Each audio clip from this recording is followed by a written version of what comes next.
दरियापुर नामक सुंदर गांव एक छोटी सी नदी के किनारे पर बसा हुआ था। उस गांव में एक था आनंद प्रकाश और एक था रामधन। दोनों में गहरी मित्रता थी। दोनों ही बचपन के दोस्त थे। दोनों की माली हालत अच्छी नहीं थी। उन्होंने साथ में बहुत काम किए, लेकिन सफलता नहीं मिली।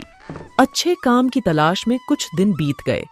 फिर एक दिन उनके किसी मित्र ने उन्हें जमीन खरीदने बेचने के काम की सलाह दी। वो बोला, जमीन के रेट दिन रात तरक्की कर रहे हैं। शहर में प्लॉट खरीदने को लेकर बहुत मारामारी है।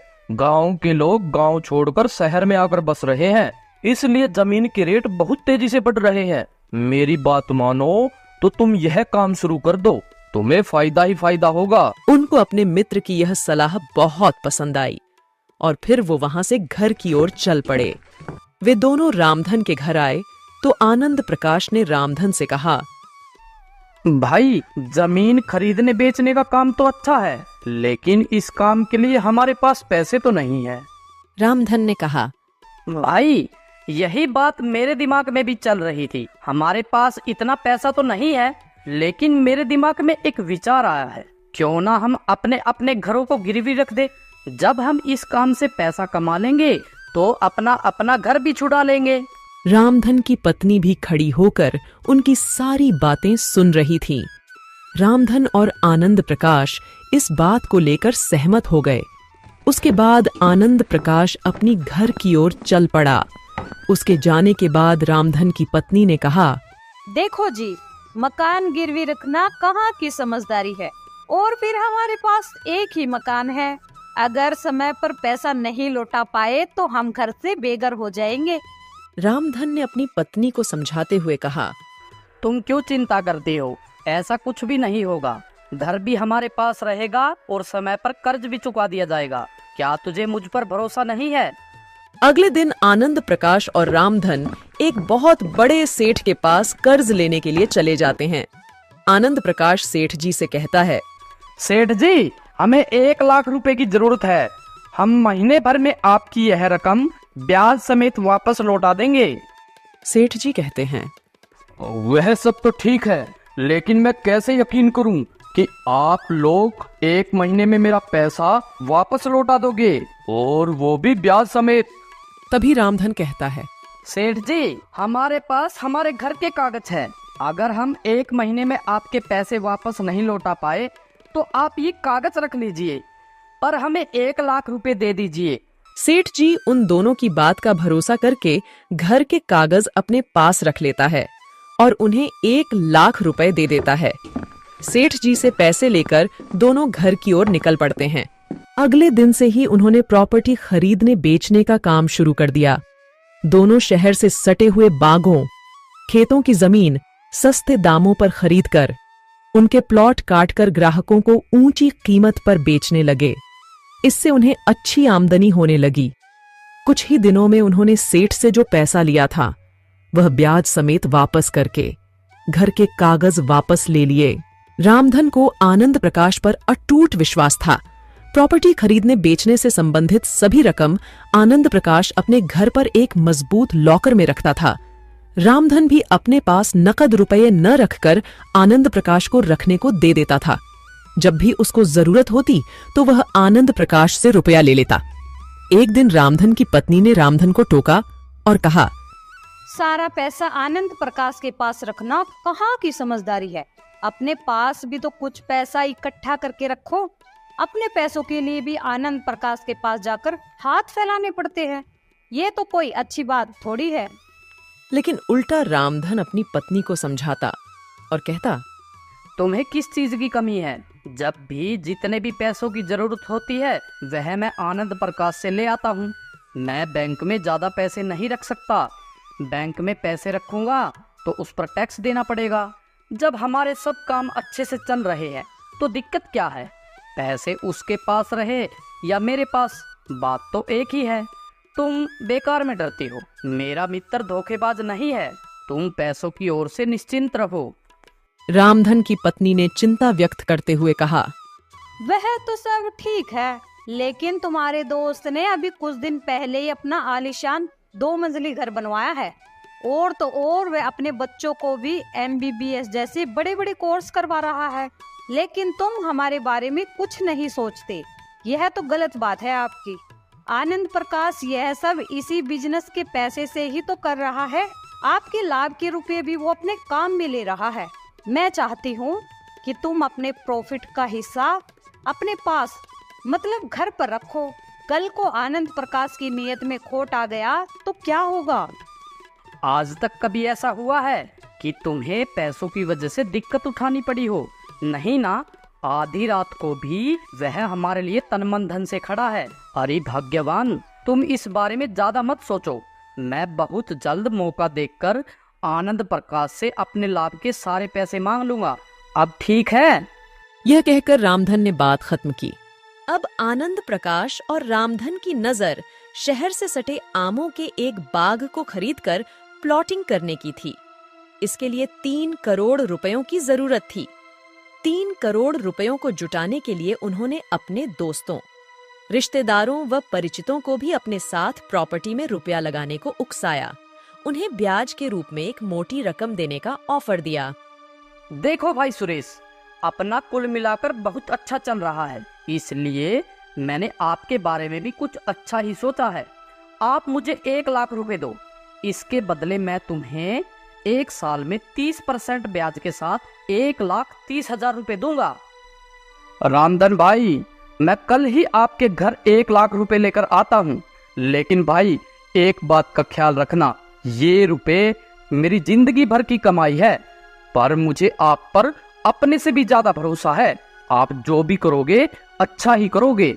देखते देखते उन दोनों के पास 2 करोड़ रुपए इकट्ठा हो गए।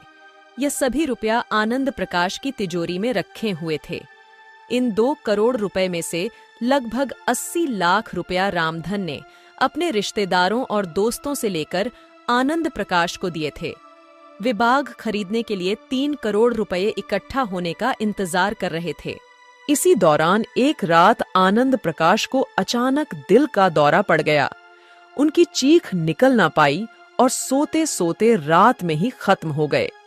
तसल्ली के लिए उनके परिजन उन्हें डॉक्टर के पास लेकर गए। डॉक्टर ने बताया, देखिए, आनंद प्रकाश एक शुगर के मरीज थे। शुगर वाले मरीजों को अचानक ही सही सलामत हालत में कभी भी अटैक पड़ जाता है। इस अटैक के लक्षण नजर नहीं आते। जब तक व्यक्ति कुछ समझ पाता है, प्राण पखेरु हो जाते हैं। आनंद प्रकाश के साथ भी यही हुआ। इसलिए शुगर के मरीजों का शुगर कंट्रोल रखना बहुत जरूरी है। आनंद प्रकाश के बेटे सूरज ने फोन करके रामधन को आनंद प्रकाश की मौत की खबर दी। हेलो अंकल जी, मैं सूरज बोल रहा हूँ। हाँ सूरज, बोलो बेटा, कैसे हो? अंकल जी, वो पिताजी अब इस दुनिया में नहीं रहे। क्या? कब? ये कैसे हुआ बेटा?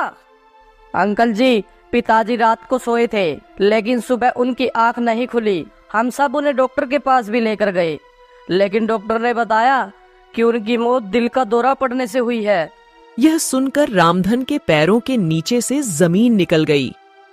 उन्हें तुरंत उन रुपयों का ध्यान आया जो उन्होंने अपने दोस्तों, रिश्तेदारों से निवेश के लिए उधार लिए थे तथा वे रुपए आनंद प्रकाश के पास उनकी तिजोरी में रखवा दिए थे।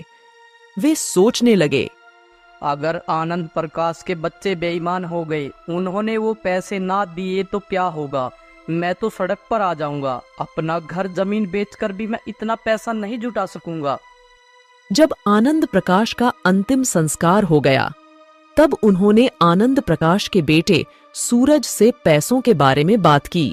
बेटा, तुम्हारे पिताजी ने और मैंने लोगों से ब्याज पर लेकर पैसे इकट्ठे किए थे और वो हमने तुम्हारे घर पर एक तिजोरी में रखवा दिए थे। सूरज ने उन्हें आश्वासन देते हुए कहा, अंकल जी, मुझे इस बारे में पता है। पिताजी ने मुझे इस बारे में बताया था कि आप दोनों एक बाग खरीदकर उसकी प्लॉटिंग करके बेचना चाहते हो। मैं घर जाकर उनकी तिजोरी चेक करता हूँ और फिर आपको बुलाकर वे रुपए दे दूंगा। आप परेशान ना होइए। ये सुनकर रामधन की जान में जान आ गई। 2 दिन बाद सूरज ने फोन करके रामधन को बताया, अंकल जी, मैंने पिताजी की तिजोरी खोलकर देखी थी, लेकिन उसमें पैसे नहीं मिले। पता नहीं पिताजी ने वो पैसे कहाँ रख दिए, किसको दे दिए। मैं नहीं जानता कि आखिर पैसे किधर गए। यह राज तो उनके साथ ही चला गया। जैसे ही पैसों के बारे में मुझे कोई जानकारी मिलेगी, मैं आपको फोन करके बता दूंगा। रामधन समझ गए कि सूरज की नीयत में खोट आ गया है, इसलिए वह रुपए ना लौटाने के लिए बहाने बना रहा है। उन्हें रह रहकर अपनी पत्नी की नसीहत याद आ रही थी। वे सोच रहे थे, काश मैंने अपनी पत्नी की बातों पर अमल करके अपने प्रॉफिट के पैसों को अपने पास रखा होता तो कितना अच्छा होता। उनका आज तक का सारा प्रॉफिट, जो लगभग 70 लाख रुपए था, वह तो डूब ही गया था। साथ ही साथ अपने रिश्तेदारों और दोस्तों से निवेश के लिए लगभग 80 लाख की जो रकम उन्होंने ली थी, वह भी डूब गई। अपना नुकसान तो वे सह लेते, लेकिन अब वो अपने रिश्तेदारों से कैसे नजर मिला पाएगा? इस बात ने उन्हें अंदर तक झकझोर दिया। वे बुरी तरह टूट गए। उन्होंने घर से बाहर निकलना बंद कर दिया, खुद को घर में कैद रखने लगे। उसकी पत्नी ने उन्हें खूब समझाने की कोशिश की।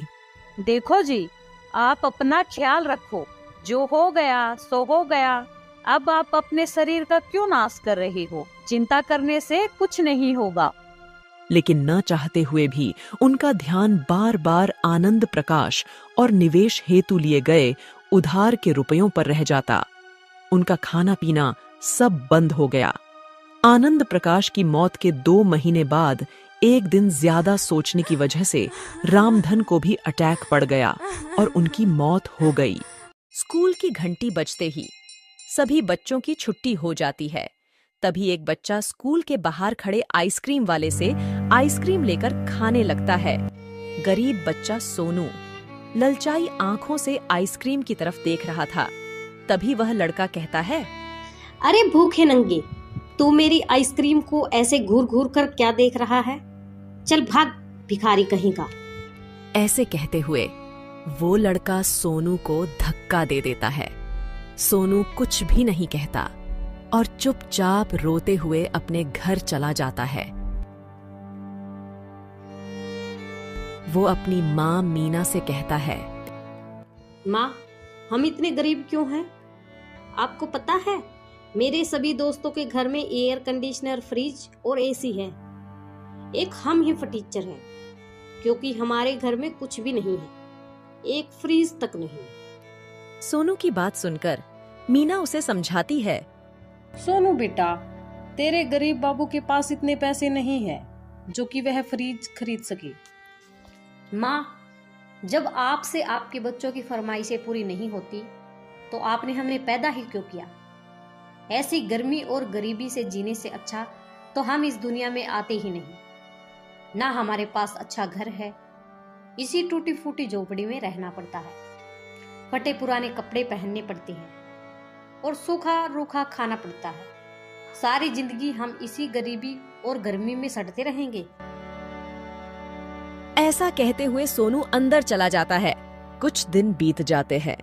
एक दिन सोनू की माँ ने सोनू को 2 रुपए देते हुए कहा, बेटा, आज गर्मी बहुत है, हम बर्फ का ठंडा पानी पिएंगे। सोनू ने कहा, माँ, मुझे शर्म आती है 2 रुपए की बर्फ लाने में। दुकानदार हमेशा चिक चिक करता है, कहता है 5 रुपए की बर्फ है, फिर भी मुझे दे देता है, यह कहकर कि अगली बार 5 रुपए ले आना। मोहल्ले के सभी घरों में फ्रिज आ चुके हैं, सब फ्रिज का ठंडा पानी पीते हैं। अपने घर में कब फ्रिज आएगा माँ? तब सोनू की माँ ने कहा, बेटा, तेरे बाबू जितना कमाते हैं सब घर खर्च हो जाता है, हम फ्रिज नहीं खरीद सकते। सोनू 2 रुपए लेकर बर्फ लेने चल पड़ा। इस बार दुकानदार अपनी बात पर अड़ गया। तू फिर आ गया 2 रुपए लेकर? इस बार तुझे बर्फ नहीं मिलेगी, जा कोई दूसरी दुकान ढूंढ ले। पता नहीं कहां से आ जाते हैं भीखमंगे। सोनू ने सारी मार्केट छान मारी, मगर 2 रुपए की बर्फ कहीं नहीं मिली। अंत में उसे खाली हाथ वापस घर लौटना पड़ा। मीना सोनू को खाली हाथ देखकर कहती है, क्या हुआ बेटा, बर्फ नहीं मिली? सोनू कहता है, माँ, मैंने आपसे पहले ही कहा था 2 रुपए की बर्फ कोई नहीं देता। सोनू बेटा, तू चिंता मत कर, मैं तेरी पड़ोस वाली आंटी से पूछ कर आती हूँ, फिर हम सब मिलकर बर्फ का ठंडा पानी पियेंगे। सोनू भी अपनी माँ के पीछे पीछे चला जाता है। अरे कमल बहन, थोड़ी सी बर्फ मिल जाएगी, आज गर्मी बहुत है और बच्चे ठंडा पानी पीने की जिद कर रहे हैं। अरे तेरा तो हर रोज का काम है बर्फ मांगने का। हमारे फ्रीज का बिजली का बिल भी आता है, तुम्हारे घर फ्रीज नहीं है तो हम क्या करें? सोनू अपनी माँ के पीछे खड़े होकर सारी बातें सुन रहा था। अगले दिन सोनू की माँ और बहन घर के बाहर बैठे हुए थे। तभी गली में ऑटो रिक्शा पर लदा एक फ्रिज आता है तो सोनू की बहन कहती है, लो, एक और पड़ोसी का फ्रिज आ गया। अपनी बहन की बात सुनकर सोनू बाहर की तरफ चल पड़ा। मीना ने एक बार टोका भी। बेटा सोनू, इतनी भरी दोपहरी में कहाँ जा रहा है? मगर सोनू ने कोई जवाब नहीं दिया। सोनू एक बड़ी सी फ्रिज की दुकान पर पहुंच गया। वहां बहुत सारे छोटे बड़े फ्रिज रखे हुए थे। उन फ्रिजों को देखकर सोनू का मन बड़ा खुश हो गया। काफी देर तक उन फ्रिजों को देखता रहा। तभी दुकान के मालिक ने अपने नौकर से कहा, अरे रामलाल, जरा देख दुकान के बाहर कौन लड़का खड़ा है, कहीं चोर ना हो। वह नौकर गले में गमछा डाले सोनू की ओर बढ़ा और कहने लगा, अरे ओ छोटू, क्या चाहिए तुझे? इतनी देर से दुकान के अंदर क्यों झांक रहा है? नौकर की बात सुनकर पहले तो सोनू डर गया कि इन्हें क्या जवाब दूं। फिर सोनू बोला, जी हमारे घर फ्रिज नहीं है, मुझे एक नया फ्रिज खरीदना था। सोनू की बात सुनकर नौकर उसे दुकान के अंदर ले गया और दुकानदार से मिलवा दिया। दुकानदार ने सोनू को नीचे से ऊपर तक देखा, फिर बोला, हाँ बोल छोकरे, तुझे क्या चाहिए? हम फ्रिज बेचते हैं। सोनू ने कहा, अंकल मेरे पास पैसे नहीं हैं, मगर मुझे एक फ्रिज खरीदना था। दुकानदार ने एक फ्रिज की तरफ इशारा करते हुए कहा, यह लाल रंग का फ्रिज, इसकी कीमत 3,500 रुपए है। तुम्हारी जेब में कितने पैसे हैं? दुकानदार की बात सुनकर सोनू ने कहा, अभी तो इतने पैसे नहीं हैं, लेकिन मैं इंतजाम कर लूंगा। क्या आप मुझे नौकरी पर रख सकते हो? दुकानदार कहने लगा, हम बच्चों को काम पर नहीं रखते, बड़े बड़े फ्रिज रिक्शा में लादने होते हैं। तुमसे फ्रिज तो हिलेगा भी नहीं, घर घर फ्रिज पहुंचाने भी पड़ते हैं। सोनू ने कहा, जी मैं सब काम कर लूंगा, आपको शिकायत का मौका नहीं दूंगा। मुझे एक फ्रिज खरीदना है, इसके लिए मैं सब कुछ करने के लिए तैयार हूँ। दुकानदार कहने लगा, बेटा मैं तुम्हें नौकरी पर नहीं रख सकता, बात समझा करो, तुम अभी बहुत छोटे हो। सोनू 2 घंटे तक दुकान के बाहर खड़ा रहा। फिर अचानक दुकानदार बोला, बेटा क्या नाम है तुम्हारा? जी मेरा नाम सोनू है, मैं 7वीं कक्षा में पढ़ता हूँ। ठीक है, मैं तुम्हें नौकरी पर रखता हूँ। मैं चाहता हूँ तुम्हारी पढ़ाई भी ना रुके। तुम रोज सुबह 7 बजे मेरी दुकान पर आओगे, 2 घंटे काम करोगे, उसके बाद तुम स्कूल चले जाना। दोपहर के 2 बजे छुट्टी होने के बाद तुम सीधे दुकान पर आओगे, 2 घंटे काम करोगे, फिर घर चले जाना। यही रोज का नियम रहेगा। दुकानदार से नौकरी की बात करके सोनू खुशी खुशी घर लौट आया। सोनू को काम करते करते 1 महीना बीत जाता है। एक दिन सोनू की माँ ने सोनू से कहा, सोनू, शाम के 5 बज चुके हैं। मैं देख रही हूँ तू रोज स्कूल से लेट आता है। स्कूल की छुट्टी तो 2 बजे हो जाती है, फिर तू 3 घंटे कहाँ गायब रहता है और सुबह भी घर से 2 घंटे पहले ही चला जाता है। कहीं आवारा लड़कों के साथ तो नहीं घूमने लगा? सोनू की खामोशी देखकर बहन भी बोल पड़ी, पहले तो सोनू घर में ही रहता था, अब 1 महीने से बाहर ही घूमता रहता है। इतने में सोनू का पिता भी काम करके घर आ जाता है। वो सोनू की माँ से कहता है, अरे क्या हुआ भाई, मेरे पीछे से क्या बातें हो रही है, मुझे भी तो पता चले। मीना कहती है, देखो ना, सोनू हर रोज सुबह घर से जल्दी चला जाता है और शाम को भी लेट आता है। पता नहीं ये इतना टाइम कहाँ घूमता रहता है। सोनू के पिता गोपाल जी कहते हैं, क्यों बे सोनू के बच्चे, बता, इतनी देर तक तू घर से बाहर क्या करता है? कहीं आवारा दोस्तों के साथ तो नहीं घूमने लगा तू?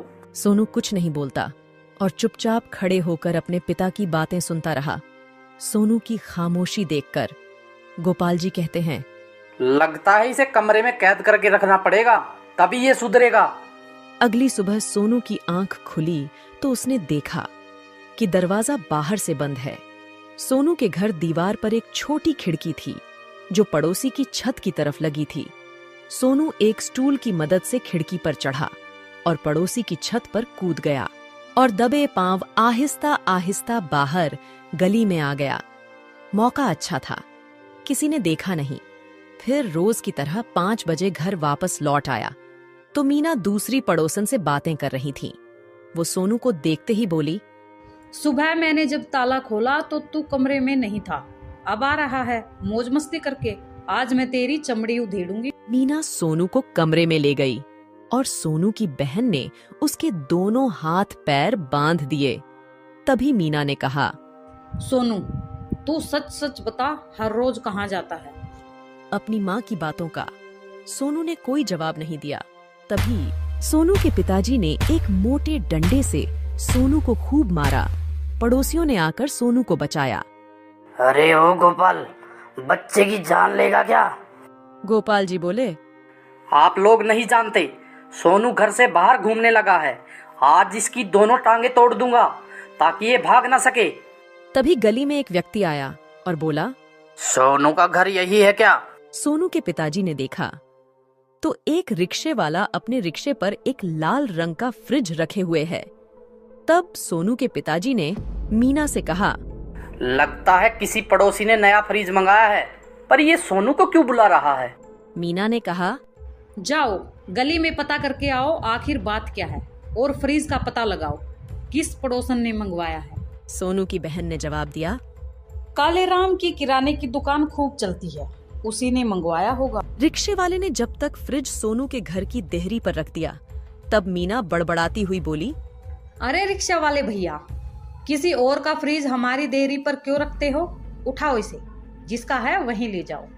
तब रिक्शे वाले ने कहा, मेरे पास एक रसीद है, इसमें इसी घर का पता लिखा हुआ है और नाम गोपाल लिखा है। सोनू के पिताजी बोले, हैं? गोपाल तो मेरा नाम है, पता भी हमारे घर का लिखा हुआ है, मगर हमने तो कोई फ्रिज नहीं मंगाया, शायद तुमसे कोई भूल हो गई होगी। इतने में फ्रिज की दुकान का मालिक आ गया। उसने कहा, सोनू ने पेमेंट कर दी है, यह फ्रिज अब आप लोगों का है। सोनू 1 महीने से हमारी दुकान में नौकरी कर रहा था। सोनू ने ही मुझसे कहा था कि घर में मेरी नौकरी का जिक्र किसी से मत करना, वरना मेरी माँ को दुख होगा और माँ मुझे नौकरी नहीं करने देगी। सोनू ने यह भी कहा था, जब फ्रिज के रुपए इकट्ठे हो जाए तब फ्रिज की रसीद मेरे पिताजी के नाम पर काटना। घर में पिता के होते हुए मैं रसीद में अपना नाम कैसे लिखवा सकता हूँ? मैं भी मोहल्ले वालों को बताना चाहता हूँ कि हमारे पिताजी ने हमारे लिए नया फ्रिज खरीदा है। गली में भीड़ इकट्ठी हो चुकी थी। सोनू ने कहा, पिताजी, मैं आज के बाद बिना बताए कोई काम नहीं करूँगा। सोनू की बात सुनकर उसके पिताजी और उसकी माँ के आंसू थम नहीं रहे थे।